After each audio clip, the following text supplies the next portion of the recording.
Hey y'all, welcome back to the channel. I'm Tinesha Davis.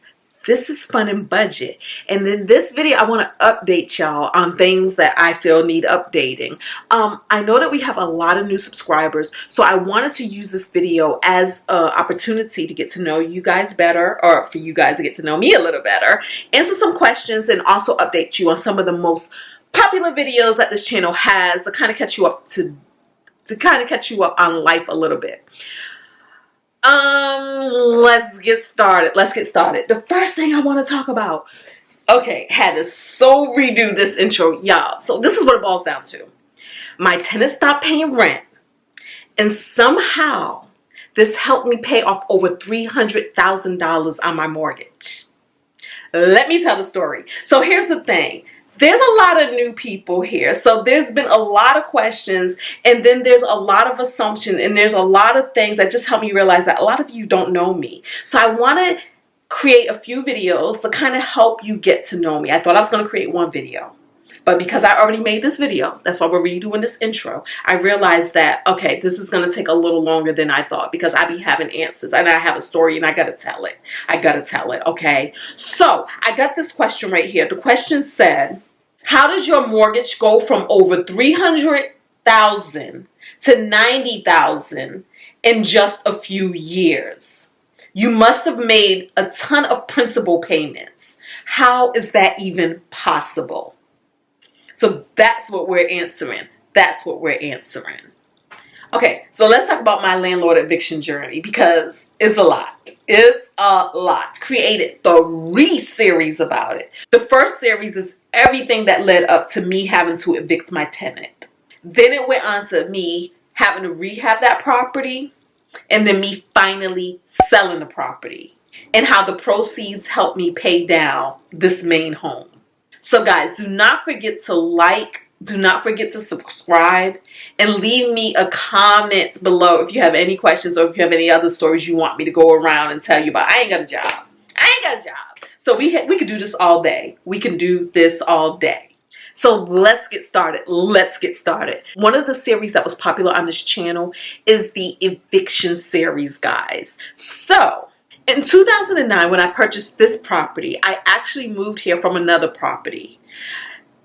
Just to refresh your memory, what was happening in the state of the world in 2009 was the real estate industry was doing bad. Okay, there was a thing where a lot of people were getting loans for their homes that were like, I think they kind of made it illegal now, but basically you would get 2 loans almost. You would get a loan, a primary loan that will fund the biggest portion of your mortgage, and then you'll get a secondary loan, something for like about $45,000-$50,000. And that second loan lenders were doing to kind of make it look as if you had this huge down payment, but really what it was is you had 2 loans, and it kind of was a hack around PMIs, but it was also another way just to get more people approved for mortgages. And another strategy that these lenders were doing was they were structuring people into ARM loans, adjustable rate mortgages. So what happened around the 2008-2009 time frame is that these loan terms were coming to a head, and people were losing homes left and right because they could not afford the new balloon payment that the loans, once the ARM terms were up, required. Okay, they just could not afford their mortgages. So we had a time there where so many homes were being foreclosed on. And the real estate industry was just doing bad. So therefore, a lot of homes were losing value. Homes that were once appraised for $300,000 were now being sold for like $150,000, $200,000. It was just really bad. So I say that to say that when I went to buy this house in 2009, what happened was I could not sell the house that I was living in without taking a huge hit, because to sell it, I would have had to sell it for way less than what I owed. So I wouldn't have been making a profit at all. So what I chose to do at that time, I said, you know what? Now it's not a good time to sell. So I am going to rent the home out. So there was a whole journey because I was not prepared for any of this, guys. So there was a whole journey of me getting that property ready to be rented out. I was doing all of the things. I was looking at, y'all gonna judge me. I believe I even had that property listed. Was it Craigslist? I had it listed somewhere where I was going to be renting it out myself. So I was fielding people coming in. And remember, what I was getting a lot for people for possible tenants, I was getting a lot of people who had lost their homes, who have been evicted, who have been foreclosed on because of what the state of the world was at that time. They were coming, they had letters, they had like all of this stuff explaining their story and everything. So because of that, I decided the safest thing for me to do at the time was to rent my property out Section 8.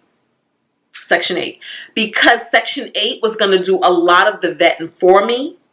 Section 8 was also going to take on the biggest brunt of the financial responsibility, the rent, right? And then whoever they put in, whoever I chose, because they will send you different options and you still interview the people, you still run background, you still do all of the things.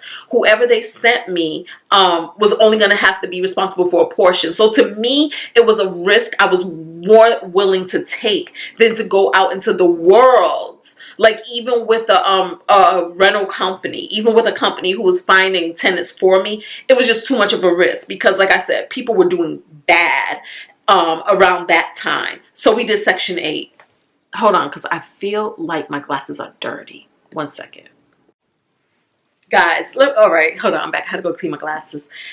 I thought this video was going to form up one way, but now I see it's going to form up a whole different way because I didn't want this video to be that long, but I can see now the way I'm telling y'all the story, the video is going to be long, so we're probably going to have to break this up.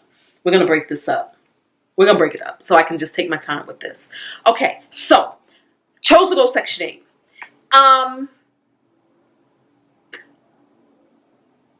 My first and only Section 8 tenant, it wasn't bad, guys. It was not bad. The relationship was not bad. I was a very hands-on landlord. So I did a lot of the things myself. I did not do a company, which if I could do this again, would I have done a management company? No, I would not have. I would not have. Because once again, I feel that in business, you have to do what makes good financial sense. And you just have to do... You just got to do all your pros and your cons, right? So a management company would have took a percentage. I did not have enough of a gap to be able to afford a percentage. I did not. Because y'all, the way I had that loan structured, again, this was all before I did any education on getting myself together financially, right? So the way I had that loan structured, I had a high interest rate. I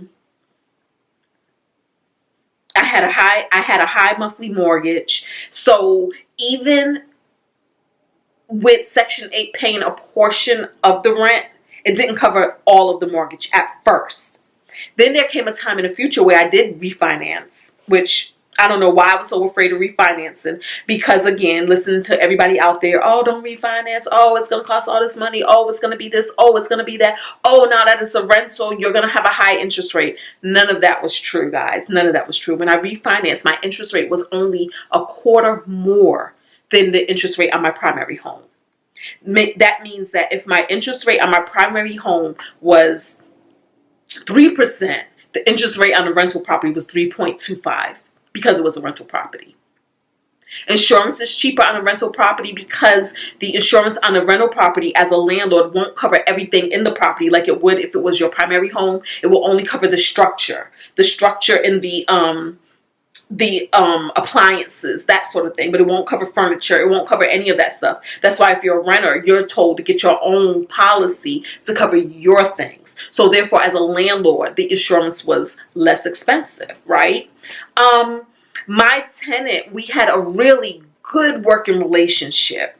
I did my inspections every year. I did my inspections with the Section 8 inspector. I was there in person with them, walking through that property when things would pop up that I needed to fix.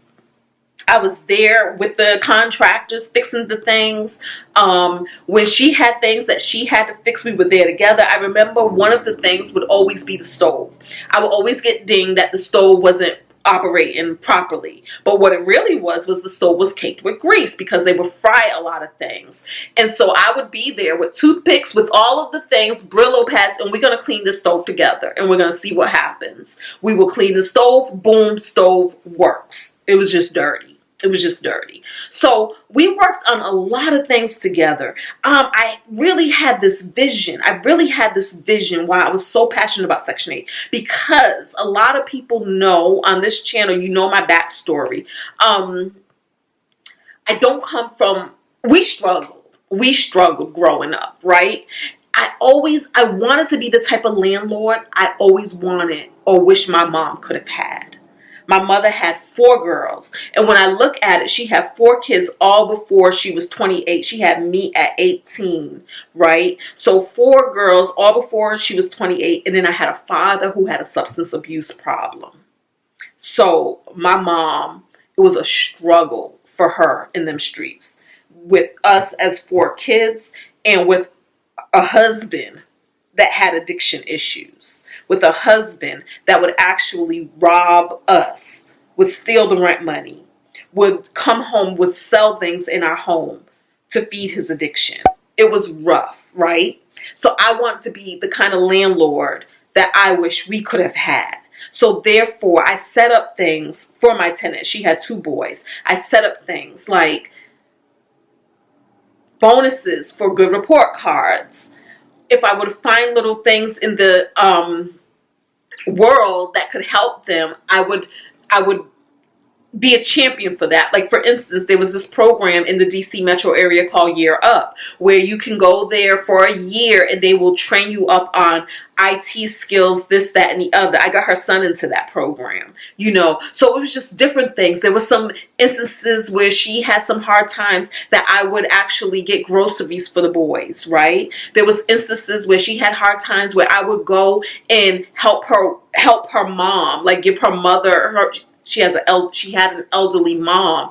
I would give her mom rides, bring her mother home, just really help the family, because I really believe in community. I really believe that we are all in this together. We are all in this together. My tenant was my tenant for 12 years. 12 years.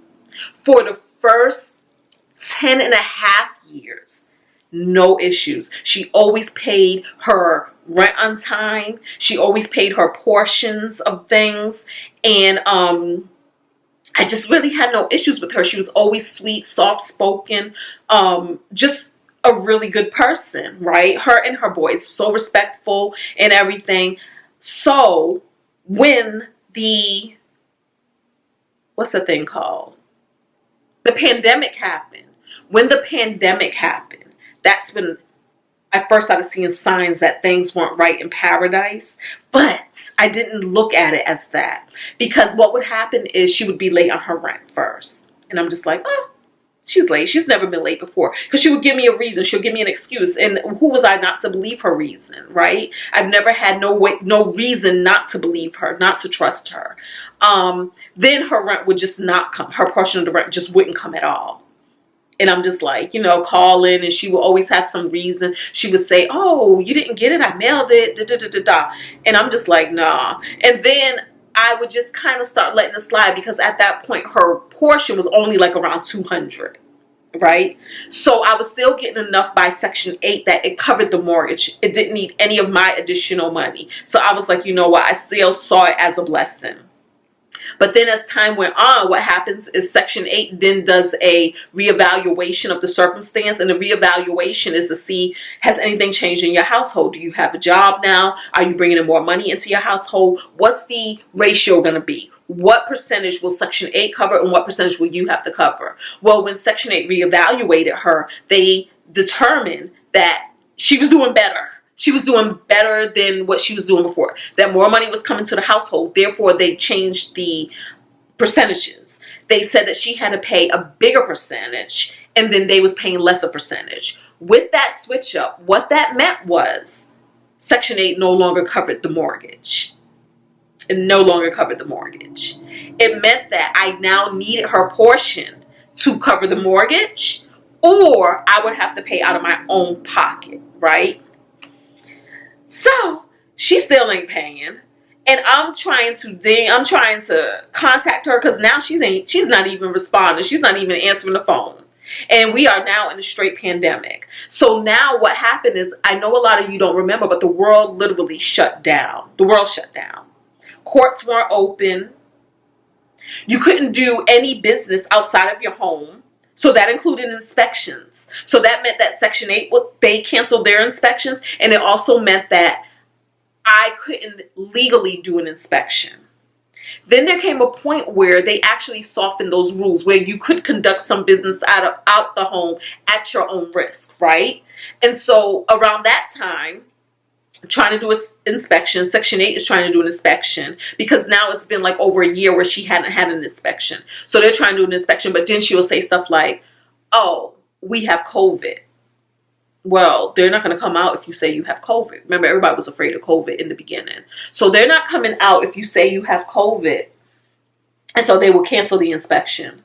But then it came a point where you're not paying rent. I don't know what's going on. Only way I can get into your house is by an inspection. So I need to come through and do an inspection.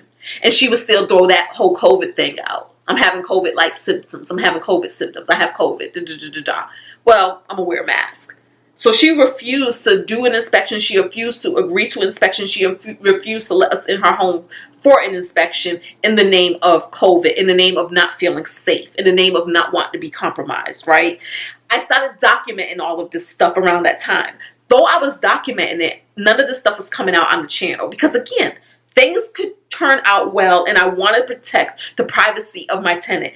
And it wasn't even until I put out a video, that first video, that you guys knew I even had a rental property, because I never talked about it. This channel was always about me and my financial stuff. So I didn't want to bring in a tenant, like this person who's not a part of this channel. Even though that's a legit financial story, I never told that story. In my budgets at that time, you never seen any information about a rental property. You would see information. I can't remember how I phased it. I'll have to pull up an old budget. Let me see. Hold on. So I'm pulling up my old budget on every dollar. I use the free version of every dollar. Okay. And I'm going to go back to 2017. Let's pull up 2017 and see what I got it as. Okay. 2017. So I did put Maryland rental income as far as my income is concerned. But remember, I never break out my income. You never see what portion of my income is my income and what portion isn't. So I have $200 for Maryland rental income. So that tells me right there, I'm not even factoring all of the rental income, because I got paid more than that for the rent, right? But I put 200. Why would I just put 200? I think what I did was, whatever I felt like I was paying out of my own pocket, I showed the income coming in direct proportion to what I was paying out of my own pocket for the rental stuff. But it wasn't everything. Like, I didn't show the mortgage of the rental property. Hence, I didn't show the income for the rental property. So I really did keep those things separate, right? So it wasn't until we talked about the fact that I'm going through this whole eviction journey that you guys knew I even had a rental property and I had a tenant. And I say that to say, because sometimes I got the question where, why did you let this go on for so long? Because it was 18 months that girl ain't paid rent. 18 months it took to get her evicted. But a big portion, like I said, of that was because courts were closed. And then, guys, remember, then they did an eviction moratorium. Which meant that you couldn't even evict people even if you wanted to. So as soon as the courts opened back up, that's when I went in. I was like first in line to file for an eviction and to do all of the steps, everything that it took to get that tenant properly evicted, okay? And so that was that journey. So that journey, we have the journey of me evicting this tenant, right? First journey. Then the second journey, for a lot of you who followed that series, was the fact that on the day of the eviction, we went to that home with the sheriff, with the locksmith, all of those things that have to come out of the pocket of the landlord. Evictions aren't cheap, y'all. You have to be able to afford to evict somebody because, again, I had to have the sheriff, right? I had to hire a locksmith, pay them. I also had to have a crew, an eviction crew, because every state, every county, every city in every state has rules that you have to adhere by. And those rules can be anything as simple as where you're allowed to put the stuff that you bring out of the house. You know how like when you go by and you see somebody's been evicted and all of their things are on the sidewalk or the curb? Those things are regulated. You can't just do it the way you want. You can't just evict all willy-nilly. You have to do it by the letter, okay? Or you, the landlord, can be charged. And so in order to do that, I had to pay the fees. I had to pay the crew. I had to do all of this stuff to get all of that stuff out of that house. You guys saw what we walked into. OMG. OMG. We walked into water pouring from the ceilings. And I don't think I'm going to take time to go find clips. I'm not sure. If you see clips, I took time. But we walked into that. We walked into a house that looked like a hoarder's house. That house never looked like that when we were inspecting. So I'm not sure. I was like, where did all this stuff come from? Did she go and purposely find stuff to throw into this house? Because that house never looked like that. We've always done inspections. It was never a hoarder's house. It was never overly furnished. It was never junky and dirty. I have no idea. There was feces smeared everywhere. There was urine everywhere. There was water everywhere. She purposely took a sledgehammer to the stove, that dirty, dirty stove, and she broke up so many things, to include all of the toilets. It wasn't until we started rehabbing this house that we even found even more damage. The fact that she stuffed meat in all the corners of the house, in the attic, just everywhere. It's like a treasure chest where we're going to find meat. We discovered that she had stuffed meat, mayo, lard, and beans down all of the vents. But, what God has blessed, no man can curse. No man can destroy what God has already blessed. Because what she did was a blessing in disguise. Because she did all of those things, it just made those things insurable. It made those things covered by my insurance, because feces and urine alone won't give you a proper claim for your insurance policy. It's when she threw the water on top of those things that made it, now this is covered under insurance. When she purposely vandalized the house in an act of malicious intent and vandalism, that is what made it covered by my insurance policy. When she poured beans and stuff down all the vents, that is what made it. Now I am, what is it? That's what made me eligible for a whole new HVAC system to include duct work. When she did that. When she took that sledgehammer to the oven, that's what made all of my appliances. Now I can have them all replaced under the insurance policy. I say that to say, because I don't think I ever did a breakdown of what that eviction cost me out of my own pocket. I don't think I ever did a breakdown. I think it was one of those things where I was like, I'm going to do a breakdown and never get around to it, right? But I feel like that it cost me less than $2,000 from my own pocket. Because when we rehabbed that house, most of everything was covered by insurance. And the things that wasn't covered is because I just wanted to elevate the home because I knew I was going to sell it. So I wanted nice light fixtures. I wanted all of these nice things that the insurance policy, they gave me numbers, like let's say $30 a light fixture, something like that. But maybe the light fixture I saw cost $70 or $80 or $100, and I wanted that. So I met the gap of those things, and I was happy with that, right? Now, let me say this, because then somebody asked me this question. Wow. Talk about this house right here. They said, on the mortgage you owe, going from over $300K to $90K in 2 to 3 years, how did you do that? You made a lot of principal payments. How is this even possible to go from $300K to $90K in a span of 2 to 3 years? Let me answer that. A lot of you also know I've been on an aggressive mortgage payoff journey with this house right here. How? Because it was like everything that I was able to save, whenever I got paid, whatever I didn't spend, I was put the whole thing on this mortgage at one point in time. That could have been anywhere from $2,000 extra to $5,000 extra, right? But let me tell you something. There was a point where I made one lump payment on this mortgage here, and that lump payment was $60,000. Where did I get the $60,000 from? From that rental property that I sold. Stay with me, guys, because we're kind of all over the place. You guys also know I do my net worth updates, right? And in my net worth updates, I talk about the home, this house. I talk about the value. I talk about this is what Zillow says the value on this home is. And then I say, and this is how much I owe. I subtract what I owe from what they say the value is. And that gives us a net equity on what this house is worth if I was to sell it, right? And people will say, well, no. A lot of people will say, I don't count my primary home in my net worth. Because if you go to sell it, you know, you got all these fees that you have to pay. You have to pay your agents. You have to pay taxes. You have to pay like all of this stuff. And then some people will say they will only count it if the house made money. I really think that's null and void whether a house makes money for you or not. The bottom line is net worth is net worth.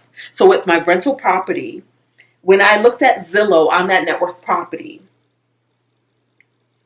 and you know what? We're going to look at an old video where I'm talking about my net worth. Now check this out in this video. My second home, and this is sad because the second home I owned longer than the home that we just spoke about. And that one, according to Zillow, is worth $248,153. And I owe $241,448 on that. Yeah. Property values not holding too well where that home is. And then the other thing about that is there's actually a ton of mistakes I did with that property that I could talk about in some other video. This made the net equity on that house $6,700. $6,700. If we go by net worth, if we go by what the numbers say. When I sold this house, again, in perfect timing, what was happening around the world in about 2022, I think is when I sold the house. What was happening in the world? It was the tail end of COVID. What was happening was homes weren't being built. The cost of homes to be built went higher because remember lumber costs so much money, like just the material to buy the house, like the prices just skyrocketed because of COVID, right? And so because of that, the used home market was doing way better than a new home market. So it was more cost effective to buy a pre-existing home than to buy a house that was being built. Plus homes weren't being built at the pace that they have been built in the past because of the slowdown and getting materials, not being able to find materials. And then when you did get the materials, the price was just like through the roof. Okay. So it made the housing inventory small. So this made it a seller's market. This made it that if you were selling a house, you had the upper hand. This made it so that when people were finding homes that they liked, bidding wars were a thing. In a bidding war, all that meant was if one person offered $200,000 because the next person wanted a house, they was offering $225,000. Like it was just going through the roof. And this was also right before they increased interest rates. Y'all know interest rates right now are crazy high. This was right before they did that. But because people knew that this was about to happen, it made it even more of a frenzy where people wanted to buy homes and they wanted to win the bid to be chosen to buy the house. So I really had the upper hand. And that was a whole series as well. The series of me getting a house rehab and then me selling that house. Because I even backed out of a sale because I don't know, people didn't do what I wanted them to do. And what did I want them to do, y'all? I wanted the agents to take less of a percentage, to take less commission. And one of the agents was like, no. Okay, bye. We're no longer selling to you. Then she tried to come back and tried to renegotiate, but it was too late because I already had another buyer at that point. And I say this, everything is up for negotiation. Everything. Everything. Okay? And so for the first time ever, let me tell y'all about the sale of that house and go over these numbers. Because like I said, I put $60,000 from the sale of that house onto this house to pay on this mortgage. This is the seller's transaction, okay? So due at closing was $369,614,000. Sale price of the property. This is what I sold that property for. This is what I sold it for, y'all. $367,500. Zillow who? Zillow what? Y'all seen what Zillow said my house was worth? It hadn't gone up because this wasn't an area that had appreciated. That was just one of those hot to trot areas. It wasn't. So the value of that house rose slow. I only paid the regular mortgage. I did not add anything extra to that mortgage. So what I owed on that mortgage decreased slow. Okay?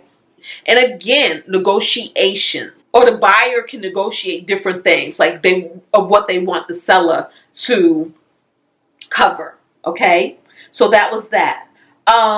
Due from seller at closing. So we see it says $247,836, right? Closing costs paid at closing.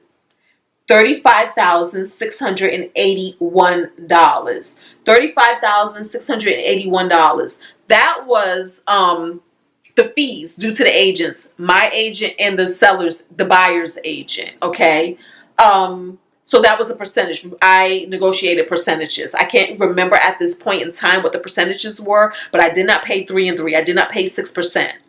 At the time, that was the rate. That was the going norm. 3% to the buyer's agent, 3% to the seller's agent. I negotiated it all. Nobody got 3%. Okay.